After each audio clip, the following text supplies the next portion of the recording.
Hello friends, मी भावना भुतल स्वागत करते तुमचं माझ्या चॅनेलमध्ये, ज्याचं नाव आहे लव्ह नॉवेल स्टुडिओ. चला तर मग स्टोरीला सुरुवात करूया. पण त्याआधी चॅनेलला सबस्क्राईब केलं नसेल तर सबस्क्राईब करा आणि बेल आयकनवर क्लिक करा. हमनवा भाग 11. म्हणजे दीक्षा तुझ्या अजूनही कॉन्टॅक्टमध्ये आहे तर? विकल्पने विचारलं. हो, अंगद उत्तरला. खरंच? विकल्पने खात्री करून घेण्यासाठी विचारलं. खरंच म्हणजे? तुला विश्वास नाही बसत? मग आत्ता तुझ्यासमोर फोन लावून खरं खोटं करून दाखवतो. अंगद म्हणाला. एक मिनिट, तू का तिच्याबद्दल एवढी कसून चौकशी करतोयस? युगने विचारलं. आता पुढे. शार्वीच्या मॉडेलिंगसाठी तिची हेल्प लागेल म्हणून खात्री करून घेत होतो. विकल्प म्हणाला. मी या सगळ्यात अजिबात पडणार नाही. अंगद म्हणाला.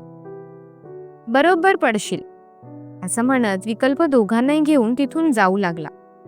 शार्वी तुझी बायको आहे हे कळल्यावर तुला असं वाटतं का की दीक्षा मलिक तिला मदत करायला तयार होईल? युगने त्याच्या मनातील शंका विचारली. का नाही करणार? उलट ह्याला तिच्या आणि तिला ह्याच्या जवळ येण्यासाठी नवीन बहाणाच मिळेल.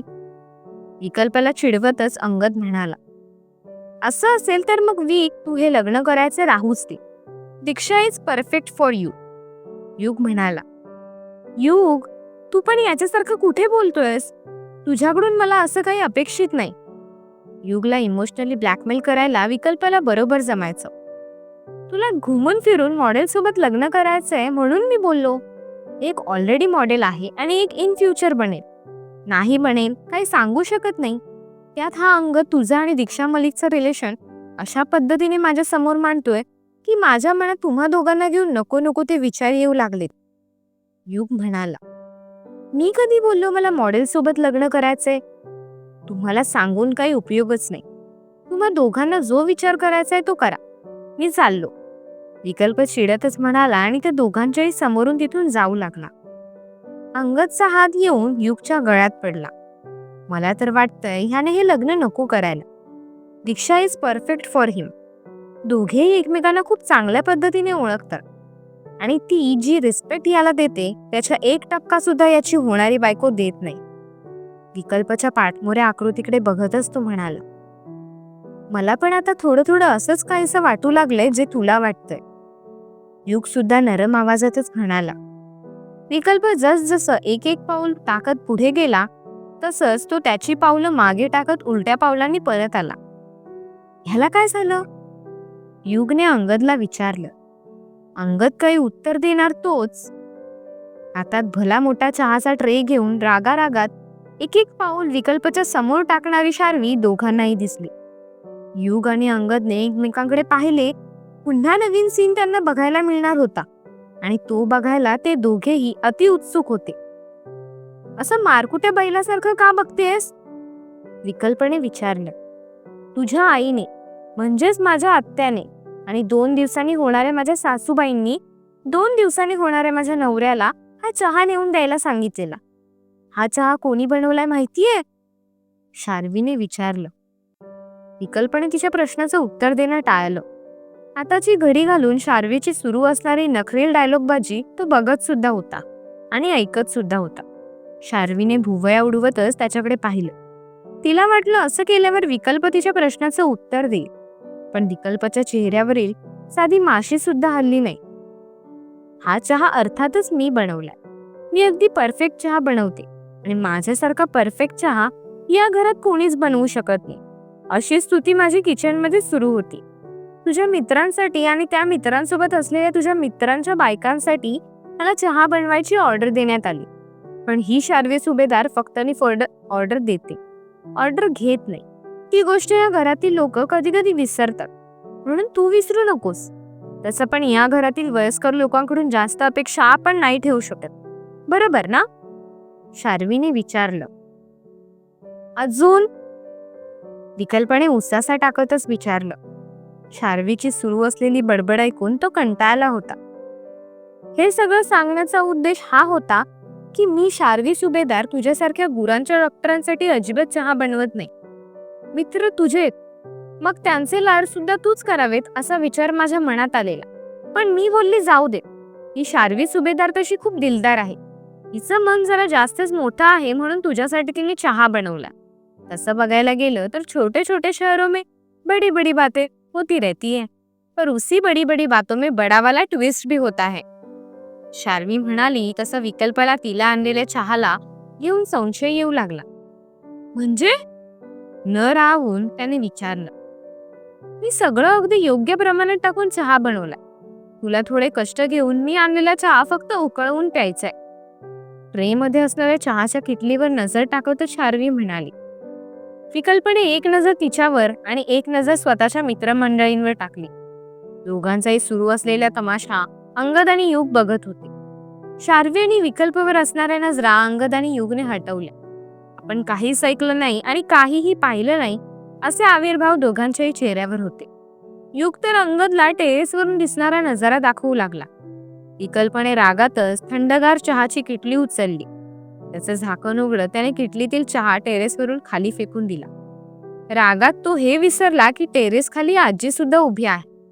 नेमकी चहा, पूड आणि पाणी सगळं काही आजीच्या अंगावर जाऊन पडलं. वातावरणात बदल होऊन पाऊस कसा काय पडला या विचारात असणारी आजी स्तब्धच झाली. पण चहा पुढचा वास जसा नाकात शिरला तसं मात्र ती रागाने खळवळून उठली. इथे शार्वी आणि विकल्पची मात्र आपसात टशन सुरू झाली. शार्वीने ओठांवर स्मितानं दुधाची किटली उचलली. विकल्पने रागाच्या भरात त्यातील दूध सुद्धा खाली ओतून टाकलं. आता बोल, ही आपल्या वीकसाठी परफेक्ट आहे म्हणून? अंगद हळूच युगच्या कानात कुजबुजला. No comment.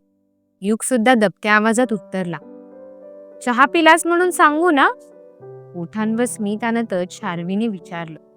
विकल्प सुद्धा तिला तिच्याच अंदाजात उत्तर देणार त्याआधीच आजीचा खणखणीत आवाज आला, जी टेरेसच्या खाली उभी होती. कोणाला जास्त अति झालीये जे चहा माझ्या अंगावर ओतून टाकलाय? आजीच्या करारी आवाजाने सगळ्यांची भीतीने तारांबळ उडाली. शार्वी घाबरून तिथून पळून जाणार तोच, आम्ही जाऊन बघतो, टेरेसवरूनच चहा आलेला दिसतोय, एक नोकर म्हणाला. जिन्यावरून कोणीतरी धावतच टेरेसच्या दिशेने येते असं तिला जाणवलं. तसं ती मागे आली आणि विकल्पाला धडकली. तुला आजीच दिसली का चहा टाकायला? रडव्या सुरातच शार्वीने विकल्पाला विचारलं. असं बोलतेस की निशाणा धरूनच मी चहा ओतलाय? विकल्प दात चावतच म्हणाला. तुझा काय भरोसा, माझ्यावरचा वचपा काढायला तू काहीही करू शकतोस. तसं पण तुला माहितीये असं काही केलं तरी तुला आजी काहीच नाही करणार. ती तर आज कर्माने गेलीये. मी हळद लावल्यावर नवरी पिवळी दिसते म्हणून पहिलीच नवरी असेल जी तिच्या लग्नाला लाल लाल दिसणार. शार्वीची नको होती बडबड सुरू झाली. भीतीमुळे ती काय काय बोलत होती हे तिलाच कळत नव्हतं. विकल्पने तिचा हात पकडत तिला ओढतच आत टेरेसवर नेलं. युग आणि अंगद येव्हाना लपले सुद्धा. दोघांसाठी लपायची जागा बघून विकल्प सुद्धा एका छोट्याशा कोपऱ्यात लपला. शार्वीचा हात इतका थरथरत होता की ट्रे मधली चिनी मातीची किटली आवाज करू लागली. विकल्पने तिचा हात घट्ट पकडला. तो डोळे मोठे करतच म्हणाला, मला भीती वाटतेय. ती रडव्या सुरातच म्हणाली. नको ते उपद्व्याप करायचेच का माणसाने? विकल्पने विचारलं. मी केले की तू? शार्वीने विकल्पाला राग दाखवतच विचारलं.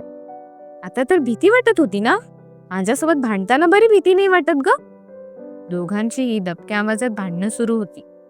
घरात काम करणारी 4-5 मंडळी टेरेसवर आली तसं शार्वी आणि विकल्प घाबरून शांत बसली. इथे तर कोणीच नाही, एक जण म्हणाला. आजी, इथे कोणीच नाही. कठड्याखाली डोकावून बघतच एक नोकर आजीला सांगू लागला. असं कसं नाही? कोपरा शोधून बघा, तिथेच असणार.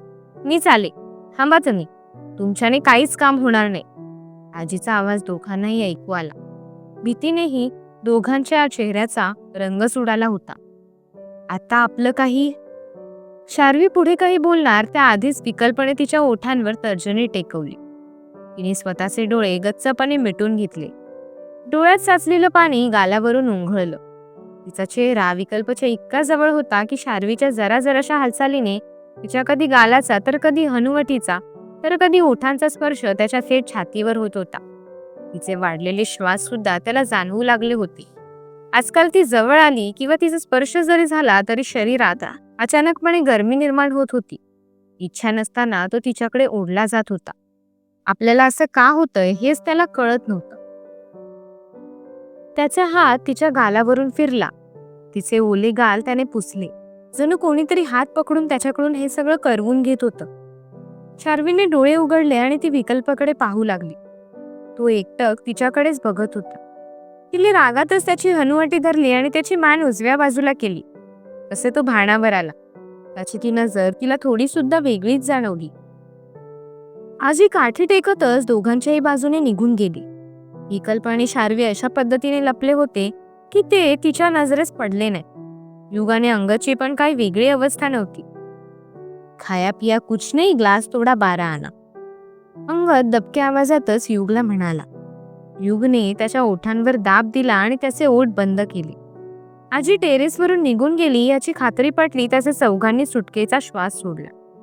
विकल्प आणि शार्वीची मात्र आता लपलेल्या फटीतून पहिल्यांदा बाहेर पडण्यासाठी सुद्धा धडपड सुरू झाली. मला तर बाहेर पडू दे, विकल्प तिला समजवत म्हणाला. विकल्पाच्या शरीरासोबत झटापट करत तिलाच बाहेर पडायचं होतं आणि ती पडली सुद्धा. हा ट्रे घेऊन जा, विकल्प म्हणाला. चहा तुझा पिऊन झालाय, मग मी का नेऊ? उगाच हुकूम सोडायची नाहीये माझ्यावर. विकल्पाला टशन देत ती तिथून निघूनही गेली. विक, तू चल इथून, अंगद म्हणाला. कुठे? विकल्पने विचारलं. आम्ही जिथे नेतोय तिथे गप्पपणे चल, तोंडातून एक शब्द सुद्धा नकोय, युगने विकल्पाला राग दाखवतच म्हटलं. दोघेही त्याला घेऊन तिथून जाऊ लागले. कुठे घेऊन जात असतील दोघं त्याला? कळेलच पुढच्या भागात. धन्यवाद.